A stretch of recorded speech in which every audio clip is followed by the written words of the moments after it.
Relax. Let the old die so the new can be born.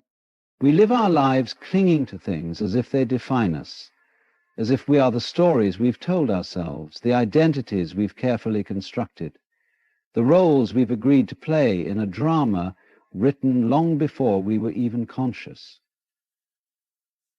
But have you ever asked yourself, who are you without these things? Who are you without the past you desperately keep alive through memory, through fear, through the illusion of continuity? The truth is, life is not a monument to be preserved. It is a dance, a flow. And just like any beautiful piece of music, its power is not in the notes we try to hold on to, but in their disappearance. The moment you try to freeze a wave, it ceases to be a wave. Try to capture the wind and it no longer moves. That's exactly what happens when we hold on to what must be let go. We become stiff, tense, afraid. We try to preserve an image, an identity, a way of being that no longer serves its purpose. And in doing so, we resist life itself. But life is ruthless in its love. It will not allow you to stay in the cocoon when it's time to fly. It will not permit your roots to choke themselves in old soil. It whispers first, gently nudging you with restlessness, with dissatisfaction, with the strange sense that something no longer fits. And if you refuse to listen, it raises its voice. It begins to break things down. It tears at your plans, disturbs your routine, dismantles the illusions you found comfort in, not because it wishes to punish you, but because something far more sacred is ready to emerge from within you. Something wild, something free, something true. Though the pain you feel when life shifts beneath your feet is not the cruelty of fate, it is the labor pain of your next becoming. But for this to happen, the old must die. The old versions of you, the old relationships, the old beliefs, the old fears, they must be released like autumn leaves falling into the soil, not as a loss, but as nourishment for the roots of your transformation. We confuse comfort with safety. But what is truly safe about being stuck in something that no longer reflects who you are? What security is there in a life that demands you shrink to fit inside it? We fear the unknown because it has no form, no definition, no guarantee. But that is precisely where freedom lives. That is where the new is born. Not from the well-manicured gardens of what's familiar, but from the wild forests of what's possible. And yet we mourn what must go. We grieve the loss of our own prisons, because there is something oddly comforting about the pain we've grown used to. It's familiar, it's predictable. But nothing alive stays the same. Trees must shed, snakes must molt, stars must collapse to birth galaxies. And you, yes, you, must die to your old self again and again, so that life can continue creating you anew. This dying is not a tragedy. It is a sacred cycle, a cosmic rhythm, the inhale and exhale of existence. The more you resist it, the more painful it becomes. The more you allow it, the more liberating it feels. Imagine for a moment if a seed refused to break open in the soil. If it said, "No, I'd rather stay intact," we would never see the flower. We would never taste the fruit. And in the same way, when you resist the necessary death of your former self, the world is robbed of the unique expression of beauty you were meant to become. So relax, breathe deeply, Loosen your grip on what was. Say thank you to it, bless it, and let it go. The door that's closing is not a punishment, it is protection. The endings are not final, they are invitations. And the void you fear is not emptiness, it is sacred space being cleared so that something miraculous can take form. You are not what you lose, you are what remains. You are not the person being stripped away, you are the presence watching the stripping, the awareness expanding, the soul remembering its wings. Let the old die, not in bitterness, but in reverence, not in fear, but in surrender, because on the other side of this letting go, something breathtaking is waiting to be born, and it looks a lot like freedom. We live in a world that constantly teaches us to define ourselves by what we've accumulated. Our experiences, our titles, our failures, our triumphs, our wounds.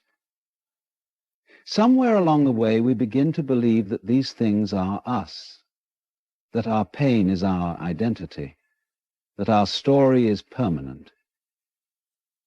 And with this belief comes an unconscious and often desperate clinging. We cling to the past not because it serves us, but because we've convinced ourselves that letting go of it means letting go of who we are. Clinging to the past is like trying to walk forward while staring only at what's behind you. You're bound to stumble, to get lost, to miss what is right before your eyes. When we become so attached to what was, what we were, what we had, how we felt, we lose sight of what could be. The grip of the past doesn't just hold us in place. It pulls us backward, away from the pulse of life, away from presence, and away from the infinite possibilities that only arise when we are free. And yet we justify this clinging. We say, I've always been this way, or this is just who I am. But who decided that? Is your soul really confined to an outdated version of yourself? Or is that simply a convenient mask to avoid the discomfort of becoming something new? There's a strange comfort in familiarity, even if that familiarity is rooted in suffering. Pain, when repeated long enough, becomes a kind of home. We grow attached to the sadness we've nurtured, the bitterness we've rehearsed, the wounds we've worn like armor. Letting them go feels almost like betrayal of the self we've come to know. But what if that self was never meant to be permanent? What if your suffering, your story, your identity was only ever a stepping stone, not a destination? When we cling, we close our hands, and when our hands are closed, we cannot receive. The more tightly we hold on to what's gone, the less room we leave for what wants to arrive. You cannot be filled if you do not first become empty.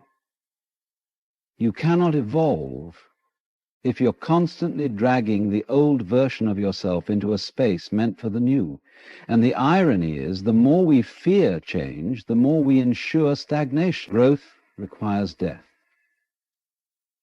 Not a death of the body, but a death of the outdated narratives, the masks, the limiting beliefs that bind us, and yet we resist. Not because we're weak, but because we forget that we are not the things we're losing. We are the awareness behind it all. We are the witness, not the identity. We are the ocean, not the wave. Think of it like a snake shedding its skin. If the snake refused to release the old layer, it wouldn't grow. It would suffocate. But the snake doesn't resist. It doesn't mourn its old skin. It simply lets it fall away, naturally, instinctively, because it knows that clinging to what no longer serves is not safety. It is slow death.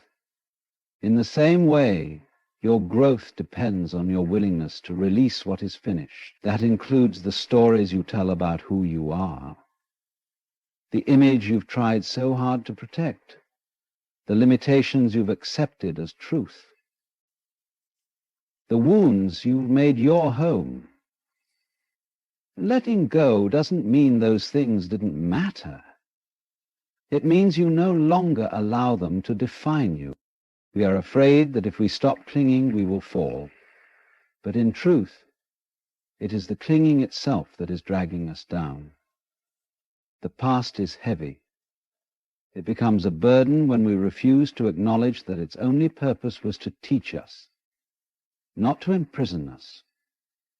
Have you ever noticed how light you feel when you finally forgive someone? Or when you clean out a room that was filled with old, unused things?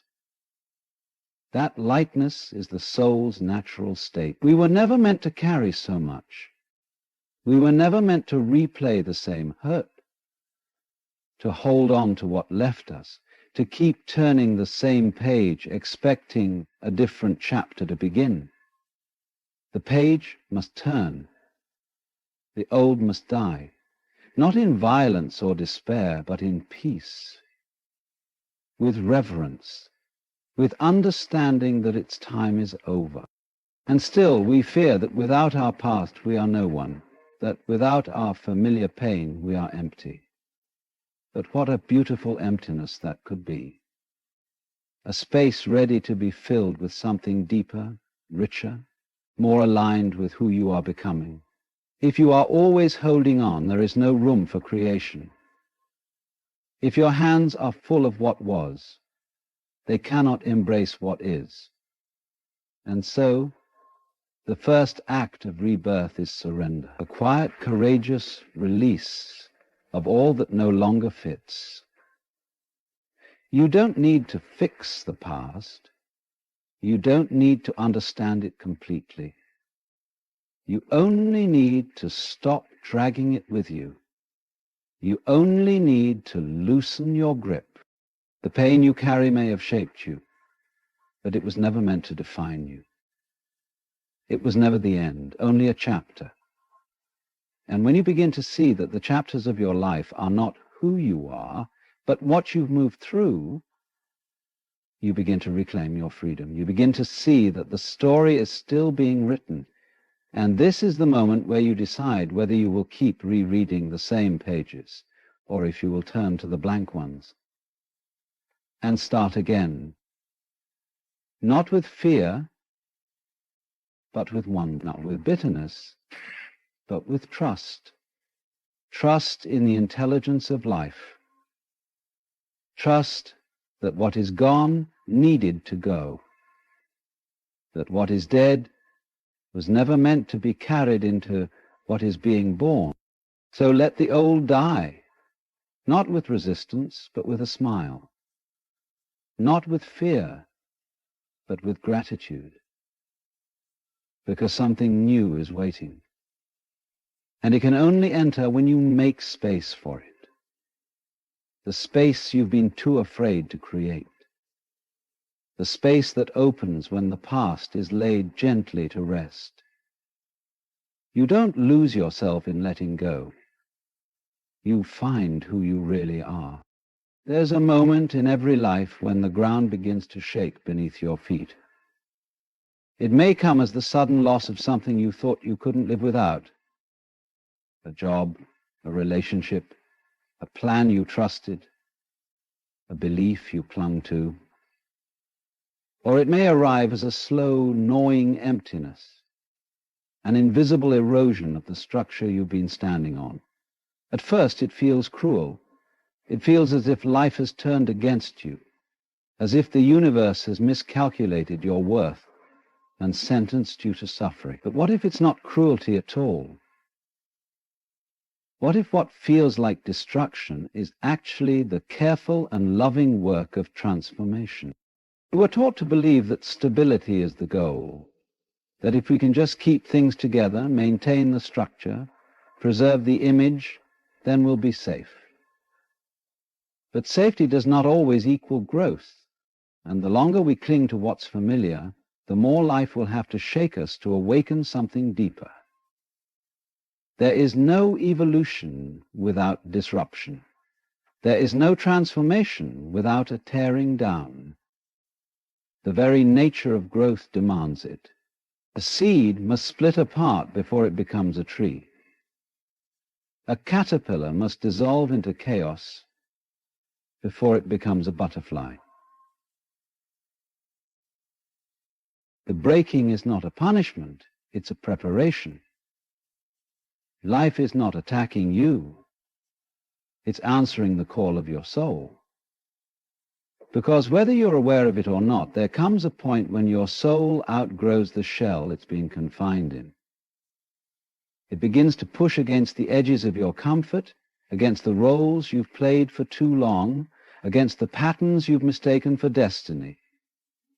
And when it finds that you won't willingly step out of the cage, life does it for you. It begins to dismantle everything that is too small for you.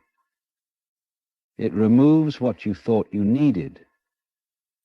It disrupts your routine. It challenges your beliefs. It places you in the fire, not to burn you, but to purify you. We often ask, why is this happening to me? But the better question is, what is this trying to awaken in me? The breaking of your life as you knew it is the beginning of your life as you were born to live it. Yet the transition feels brutal because the ego fears death. It clings to control. It resists surrender. It wants a predictable world, a clear outcome, a sense of mastery. But the soul has no interest in control. The soul only wants freedom. And freedom cannot exist where there is attachment to the old. It ends its sacred dismantling, and all that is not truly you must fall away. It's easy to mistake the breaking for failure, to see the collapse of a dream or the loss of a relationship as evidence that you've gone wrong somehow. But look closer. Often, the things that fall apart were never truly aligned with you in the first place. They were built on fear, on the need to prove something, on the hope that if you just held everything together, you'd finally feel whole. But wholeness doesn't come from what you hold on to. It comes from what you release. It comes from the willingness to be undone, to let the mask fall, to let the walls crumble, to let the identity shatter, so that the truth beneath it can finally rise. And yes, it hurts. There's no denying that. There's grief in letting go. There's pain in watching the version of yourself you've worked so hard to build begin to dissolve. But there's also something sacred in that dissolution, because it creates space for something more honest, more alive, more you. Life is not trying to destroy you. It's trying to introduce you to yourself, the self that lives beyond your achievements, X-ray vision, beyond your titles, beyond your trauma. Think of the forest after a wildfire. Everything looks barren at first. Ashes cover the ground, the trees are blackened and skeletal. But underneath that devastation, the soil has been reborn. Nutrients have been released. Space has been made. And from that seeming ruin, something entirely new begins to grow. Not because the forest was destroyed, but because it was cleansed. Your life, too, may be undergoing such a fire. It may be uncomfortable. It may feel like you're losing everything. But perhaps what you're losing is what was never meant to last. Perhaps the breaking is the clearing of space for the real you to take root. There is something profoundly liberating about realizing that not all endings are tragedies. Some endings are answered prayers, Some collapses are silent blessings. When the job ends, it might be because your soul was suffocating. When the person walks away, it might be because your growth terrified them. When the plan fails, it might be because the plan was too small for the life you're meant to live. Life doesn't just take, it exchanges. It removes what no longer serves and offers something greater in its place. But we must trust the process long enough to see what that greater thing is. Life doesn't just happen. We are so conditioned to see loss as failure that we rarely recognize the sacredness of a life being rebuilt from truth rather than illusion. When everything is stripped away, what remains is your essence. And in that rawness, in that unguarded vulnerability, there is power. You begin to feel what you had numbed. You begin to hear what you had silenced. You begin to see what you had overlooked. And through that clarity, you begin to choose differently. You stop clinging to what hurts. You stop settling for what doesn't nourish you. You stop trying to fit into spaces you've outgrown.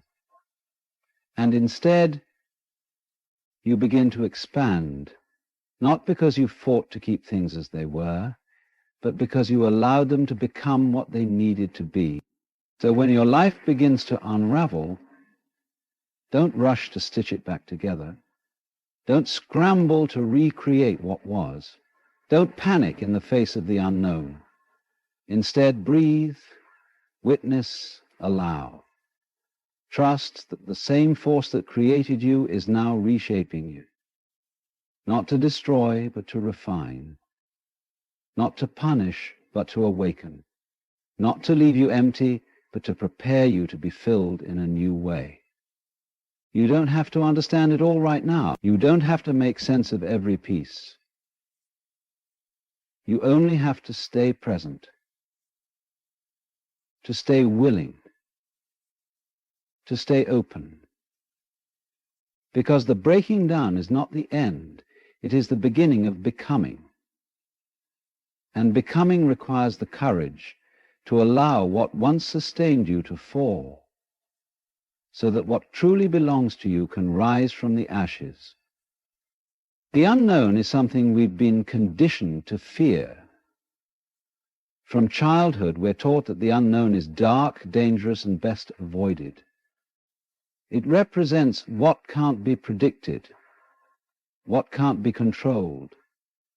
And as we grow, we seek stability through planning, scheduling, labeling, and defining. Everything from our careers to our emotions, our beliefs to our relationships. We crave the illusion of certainty because it gives us a sense of security, a feeling that we are in control of the unfolding narrative of our lives. But life doesn't thrive in the rigid. It breathes in the open spaces. It dances in mystery. It speaks loudest in silence. And the unknown, far from being a threat, is the very space where newness is born. If you look back at every transformation you've ever experienced, every meaningful shift in your life, you'll see that it began with uncertainty. It started when the old ways stopped working, when the door closed, when you no longer recognized yourself in your current surroundings. That void, that space of not knowing what's next, was not empty, it was fertile. But because it didn't look or feel the way your mind expected, you mistook it for death, when in truth, it was the womb of possibility. The mind is obsessed with outcomes. It wants to know what will happen, when it will happen, and why it needs to happen. But the soul does not function this way. The soul doesn't care for linear answers. It's not interested in rigid paths. It wants experience, depth, expansion. It wants the full breadth of what it means to be alive. And that fullness can only be found in the unknown. Because if you always know what's coming, you're only repeating the past. You're not creating, you're reliving. You're not evolving, you're surviving. The unknown, as terrifying as it may feel to the ego, is the only place where something truly new can emerge. Imagine a painter beginning a canvas with every detail already mapped out. No room for spontaneity, no room for flow. That painting might be technically perfect, but it won't breathe. It won't pulse with life. But when the artist steps into the unknown, when each brushstroke responds to the moment, to the feeling, to the intuition of creation, that's when the masterpiece is born. Life is the same. When you let go of needing to control the entire picture, you give space for the divine to enter. You allow life to meet you, surprise you, shape you. And yet most people live as if the unknown is the enemy. They cling to the predictable even when it hurts. They stay in relationships that have died, in jobs that shrink their spirit, in versions of themselves that no longer feel alive, simply because it's familiar. Because even suffering feels safe if it's what you know. But safety and aliveness are not the same. You can be safe and lifeless. You can be comfortable and deeply unfulfilled. And at some point, your soul will rise up and whisper that there's more. So many of us wait for the perfect plan before we move. We want the next step lit like a runway.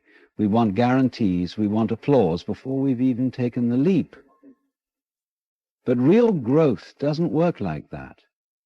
Real growth demands that you walk into the fog, trusting that the path will reveal itself with each step you take. Not all at once, not with certainty, but with presence, with trust, and with the humility to know that you don't have to have all the answers to be on the right path. There's a sacred intelligence in the unknown that the mind cannot comprehend. It's like trying to measure the ocean with a teacup.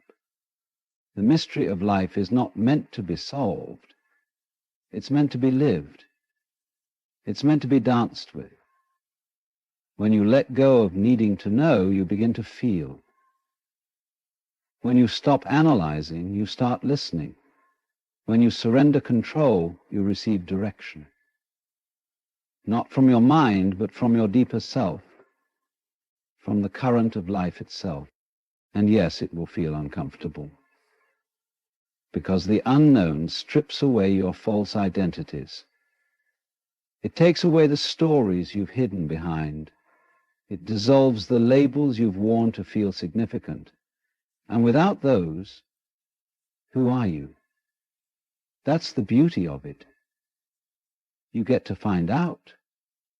You get to meet yourself, not as a role, not as a name, not as a function, but as presence, as awareness, as the unfolding of being itself. And in that space, miracles happen, opportunities you never planned for appear, people you couldn't have imagined walk into your life, desires you buried begin to rise, not because you forced it, but because you allowed it. The unknown is not chaos. It's creativity. It's the canvas on which your future is being painted. But it requires you to release your grip, to stop trying to force the brush, to trust that life has a rhythm, and that rhythm is carrying you somewhere meaningful, even if it doesn't look like it yet.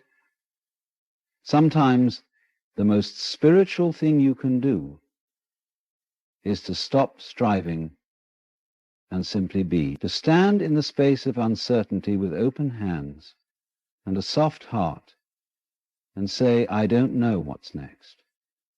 And that's okay.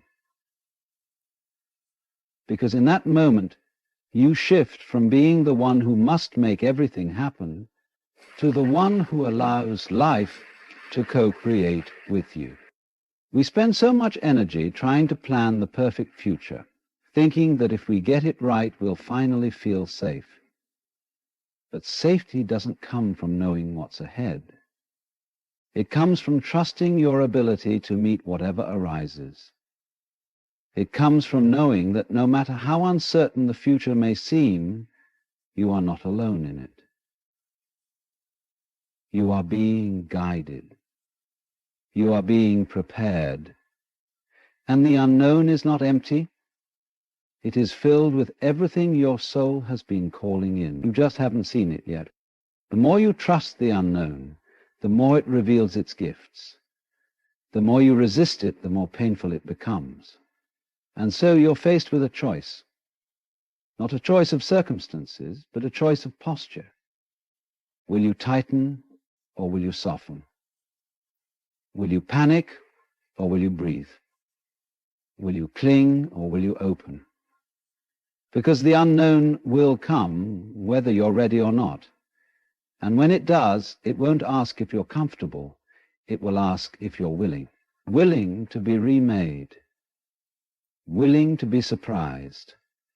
Willing to let go of what you thought life should be so that you can receive what it's truly meant to be.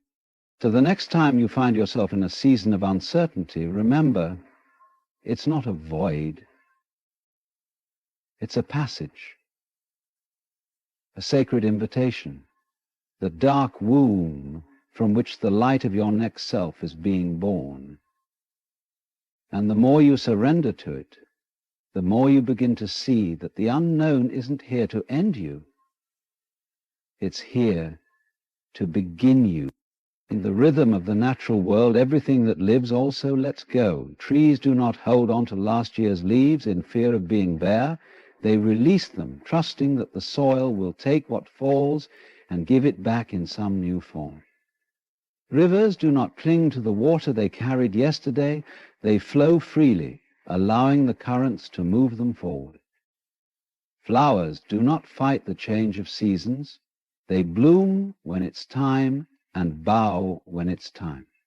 And yet we humans, with all our intellect, language, and memory, struggle to embrace this most sacred rhythm of life, the cycle of letting go and beginning again. We are taught to accumulate. We measure success by how much we gather. Possessions, relationships, experiences, praise. We hold on to people who no longer see us, to dreams that no longer fit us, to beliefs that no longer serve us. We cling because we fear what will happen if we don't. We think that to release something is to admit failure or to lose a part of ourselves. But the truth is, letting go is not loss. It is participation in the divine order of life. It is to align with the sacred pulse that beats through all things. Birth, bloom, decay, and rebirth. Letting go is not giving up. It is not weakness. It is wisdom. It is knowing when a chapter has ended and having the grace to close the book. It is standing in the present moment without dragging behind you the weight of yesterday's sorrow or tomorrow's fear. It is understanding that your soul, like the earth, moves in seasons, and some things are meant to pass so that others can arrive. There is nothing stagnant in nature. Even stillness is alive with movement beneath the surface. So why should we expect our lives to remain fixed, unchanged, untouched by the dance of impermanence? There is something deeply spiritual about releasing what no longer resonates with who you are becoming. It requires courage, yes. It requires trust. It requires the willingness to feel discomfort without immediately trying to fix it. But in that sacred discomfort, something begins to shift. When you release what has run its course, you make room for grace to enter, for new connections, for deeper insights, for a clearer path. Letting go is not just an act of surrender. It is an act of faith. Faith that life knows how to renew itself, that you do not need to force the next step. You only need to be ready to receive it when it arrives. And so, when life removes something from your grasp, be it a person, a role, a dream, do not see it as punishment. See it as the natural rhythm of your soul's evolution. You were not meant to hold everything forever. You were not built to carry the weight of every past version of yourself. There is a divine intelligence woven into the fabric of the universe, and it speaks most clearly through transition, through release, through the sacred act of letting go. The challenge, of course, is that letting go often means stepping into the unknown, into the space between what was and what will be. That space can feel like a void, a silence, a kind of death, and in many ways it is. The death of the familiar, the death of the self you once were. But all spiritual paths recognize this death as necessary, as beautiful, as holy, because in the letting go, you return to the core of your being. You become like the tree in winter, bare but not dead, resting but not gone, preparing in stillness for a rebirth you cannot yet see. In this way, letting go is not an isolated event. It is a cycle, one that repeats through the seasons of your life. And every time you lean into it, every time you choose to release rather than grasp, you deepen your roots. You grow in ways that are invisible to the eye but profound to the soul.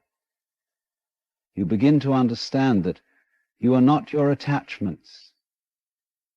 You are not your roles or your achievements. You are not even the relationships you once defined yourself by. You are the awareness beneath it all, the constant amid the change, the silence between the words.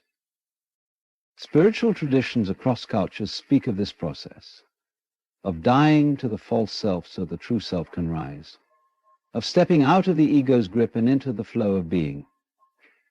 And while the language may differ, the message remains the same. To live fully, you must let die what no longer belongs. You must prune the branches so the tree can thrive. You must empty the cup to receive what is fresh. You must be willing to surrender what is good, what is divine. So how do you do it? How do you let go when your hands are clenched with fear?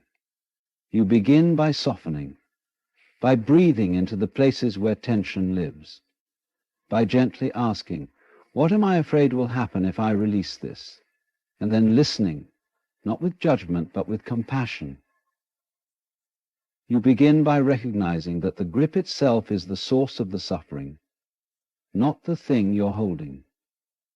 You let go, not all at once, but moment by moment, breath by breath, choosing trust over control, even when control feels safer, choosing openness over certainty, even when certainty seems easier. And slowly, with patience, something shifts. The heaviness lifts, the space opens, and in that space something new begins to stir. A whisper of clarity, a sense of peace, a direction that was invisible before now reveals itself. Not through force, but through presence. Because the soul always knows the way. It only needs silence to speak. It only needs space to move. And when you stop trying to hold everything together, you realize that life was never asking you to. It was asking you to dance, to move with it, to evolve with it. to trust that each ending is a doorway and each letting go is a step closer to the truth of who you are. Do you ever notice how tightly we hold on to plans, to people, to outcomes, as if life owes us certainty, as if by sheer force of will we might bend the universe to our desires? And yet, in that very clenching, we become tense, anxious, fearful. We live under the grand illusion of control, but life, in its infinite wisdom, has never been something to grasp. It is more like water than stone, fluid, moving, ever-changing. And here lies the paradox. The more we try to control it, the more it slips through our fingers. But what if, just what if, we stopped fighting the current? What if freedom wasn't in holding on, but in letting go? What if surrender wasn't the end of power, but the beginning of true peace? Have you ever noticed how tightly we hold on to plans, to people, to outcomes, as if life owes us certainty, as if by sheer force of will we might bend the universe to our desires, and yet in that very clenching we become tense, anxious, fearful. We believe quite mistakenly that control is power, but in truth it is our obsession with control that keeps us imprisoned. We are taught from an early age that the secret to happiness is mastery. Master your career, master your relationships, master your destiny. And so we chase this mirage, believing that if we just try hard enough, think long enough, plan far enough, we can ensure everything goes the way we want. But life doesn't function on such rigid terms. The universe is not a machine built to our specification. It's more like a dance, a spontaneous unfolding. And the one who dances best is not the one who tries to lead every step, but the one who surrenders to the rhythm. When we resist what is, when we say this should not be happening or I must make it happen my way, we set ourselves against the flow of life. Resistance creates tension. You can feel it in your body and your mind, the anxiety that builds up like pressure in a pipe, the restlessness in your heart, the constant need to fix, to force, to chase. But what if peace does not come from having everything figured out? What if peace is what you feel when you no longer need to? Letting go is not giving up. It is not apathy. It is not a sign of weakness. Surrender in its truest form is an act of immense courage. It is saying to life, I trust you. It is leaning into the unknown with open arms, knowing that you are not separate from this great unfolding, but part of it. You see, a tree does not grow by force. A wave does not crash because it tries. The sun does not rise by effort. Everything simply is, and in being it becomes what it must. We spend our lives trying to grasp, to hold, to cling. Because we fear loss, we fear chaos, we fear death. But attachment is the chain that binds the spirit. You cannot swim while clutching at the rocks. Freedom is found in loosening your grip, in knowing that you are not the doer of everything, but the experiencer of something far more mysterious and grand. The paradox, of course, is that when we let go, life tends to work out better. When you stop trying to control the outcome, you free yourself to actually live. You listen more deeply. You respond more authentically. You begin to notice that the very thing you feared losing was never yours to begin with. It was always just passing through. And when you stop chasing, life starts offering. Imagine standing in a river. The water flows around you effortlessly, yet we stand firm, digging in, trying to dam the flow with our fears, our expectations, our stories. But the river does not fight back. It simply keeps moving, finding another way, another path. You can either be swept away by its current, or you can let yourself float. And in that surrender, you don't drown. You breathe for the first time. So let go. Not as an act of desperation, but as a return to your natural state. Let go of needing to know. Let go of needing it all to make perfect sense. Life is not a puzzle to be solved, but a mystery to be experienced. The beauty of it is in the not knowing, the openness, the surprise. When you let go, you do not fall, you rise. You become weightless, spacious, alive. And in that space, everything you were grasping for, peace, joy, clarity, finds you. Not because you forced it, but because you finally made room for it to arrive. We often ask ourselves, how do I let go? But that question itself can be a subtle form of control. It implies there is a method, a technique, a structure we must follow in order to release ourselves from the structure. But letting go isn't something you do, it's something you allow. You don't need to force your fingers to open, you simply stop holding. And it's in that moment of non-doing that space is created. Space for grace, space for truth, space for life as it is, not as we wish it to be. It's not about abandoning responsibility, it's about abandoning the illusion that you are the one solely responsible for holding the world together. What a relief, really, to know that the universe was spinning long before you were born and will go on spinning long after you are gone. The stars do not need your permission to shine, the tide does not ask your opinion before it comes in. You are part of something far greater than the story you tell yourself. We struggle, suffer, and spin in circles because we forget this. We imagine ourselves to be separate fragments, lonely islands adrift in a hostile ocean. And so we try to control our circumstances to ensure our survival. But the truth is, we were never separate. The wave is not separate from the ocean. You are not separate from the whole. You are the whole, expressing itself in this form for a little while. And once you begin to sense that, really feel it in your bones, you begin to trust. You begin to see that the events of your life are not random, nor are they personal attacks. They are movements of the dance. Sometimes the music is soft and tender, and sometimes it is wild and chaotic. But the dance remains, and when you let go, you begin to move with the rhythm rather than fight against it. And suddenly everything becomes easier, not because the circumstances changed, but because your posture toward them did. People often mistake surrender for passivity. They believe that to let go is to become indifferent, but it's quite the opposite. In letting go, you become more present, more alive, more attuned. You are no longer clouded by your projections, your judgments, your should and shouldn't. You begin to see things clearly as they are, and with that clarity comes compassion for yourself, for others, for the beautiful, imperfect mess of being human. Even pain changes when you stop resisting it. Suffering is not the pain itself, but the refusal to feel it. Like trying to hold your breath under water, eventually the pressure builds and something must give. But if you allow the feeling, if you welcome the wave instead of bracing against it, it rises, it crests, and it passes.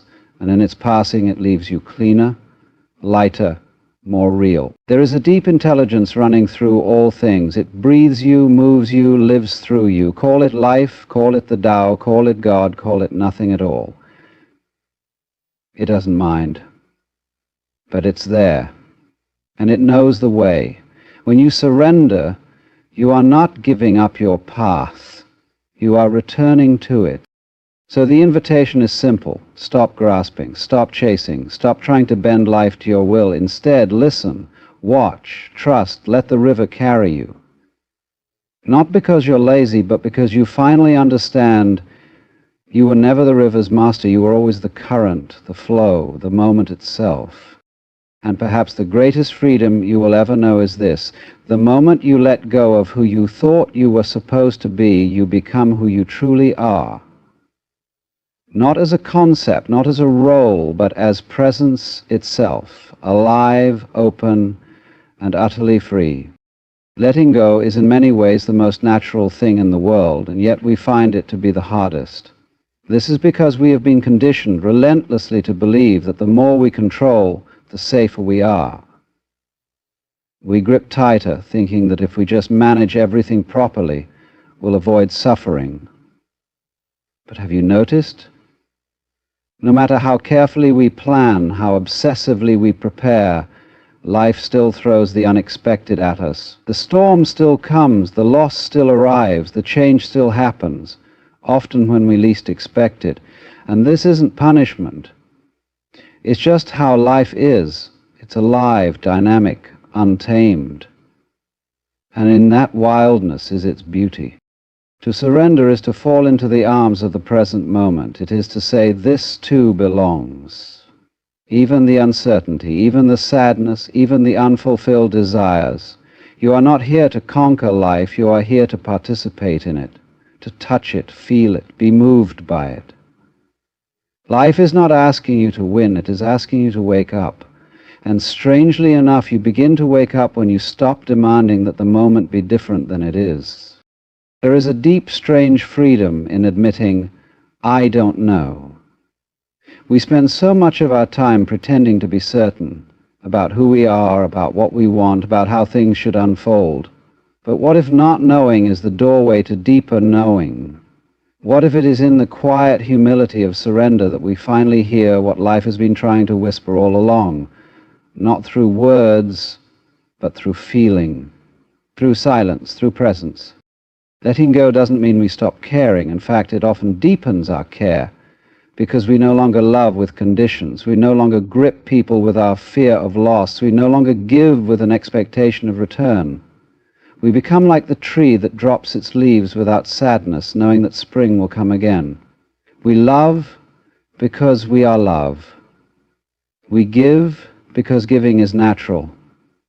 And we let go because holding on no longer serves the unfolding of our soul. This is the shift, from effort to ease, from forcing to flowing.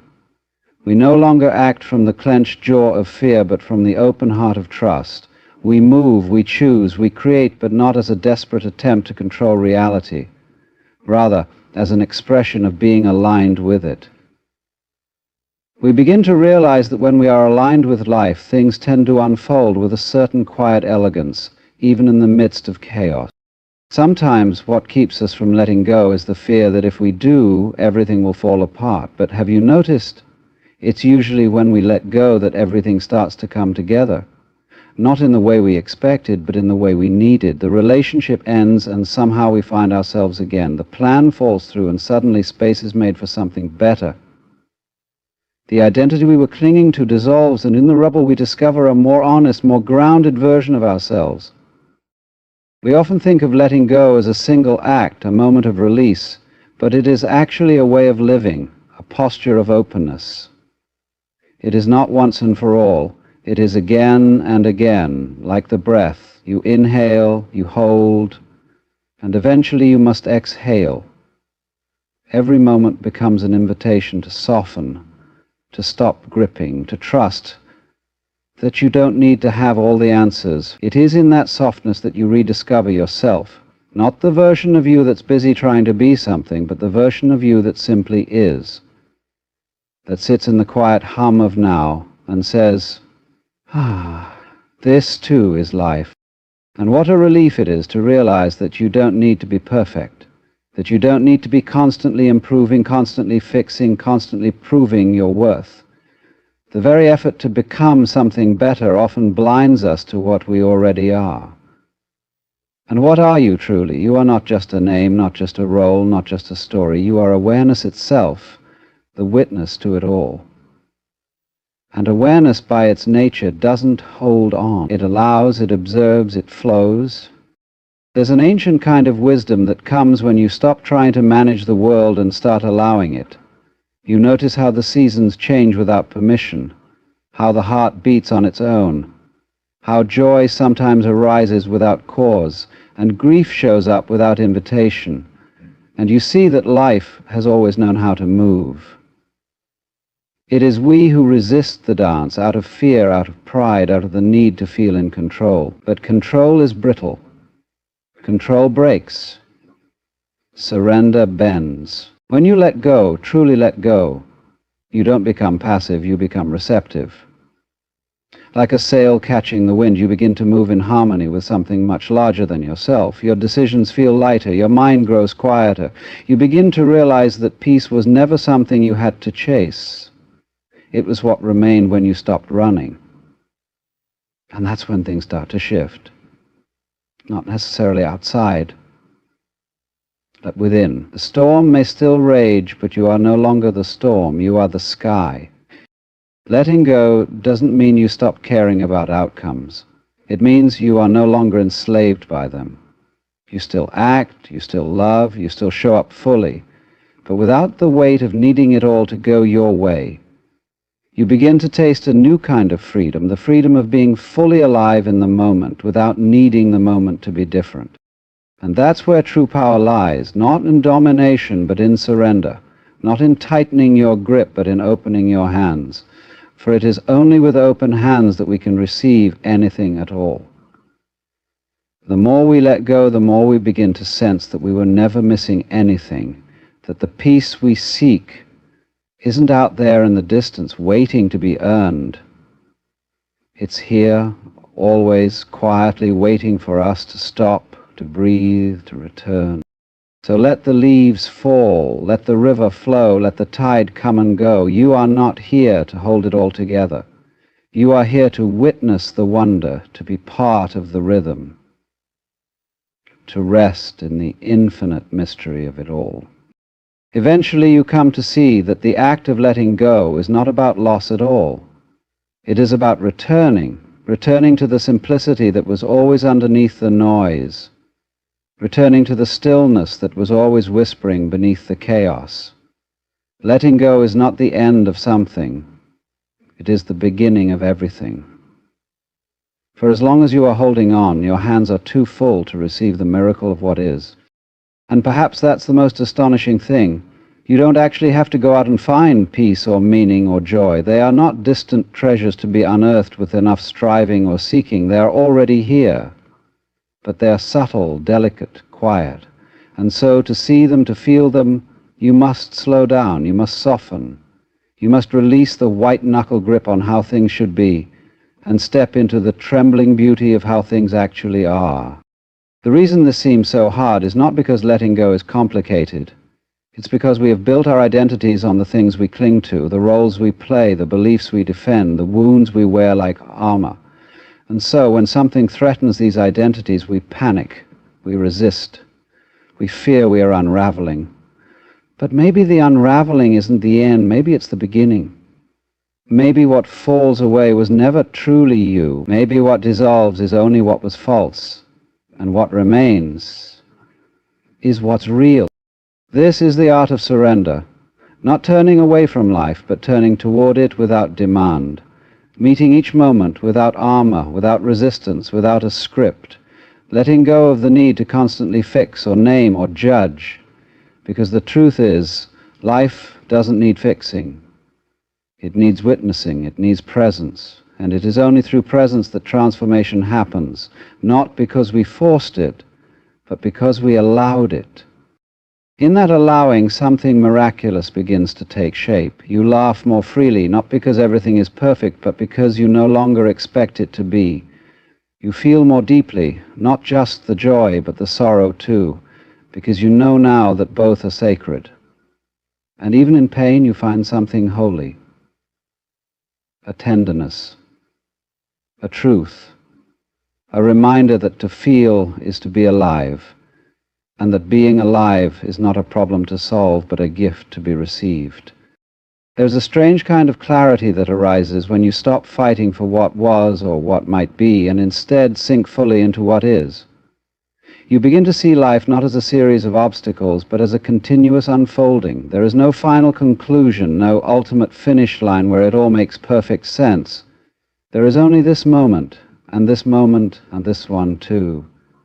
Each carrying its own flavor of mystery, each asking only one thing of you: show up. Letting go allows you to show up as you are, without the heavy burden of pretense or performance.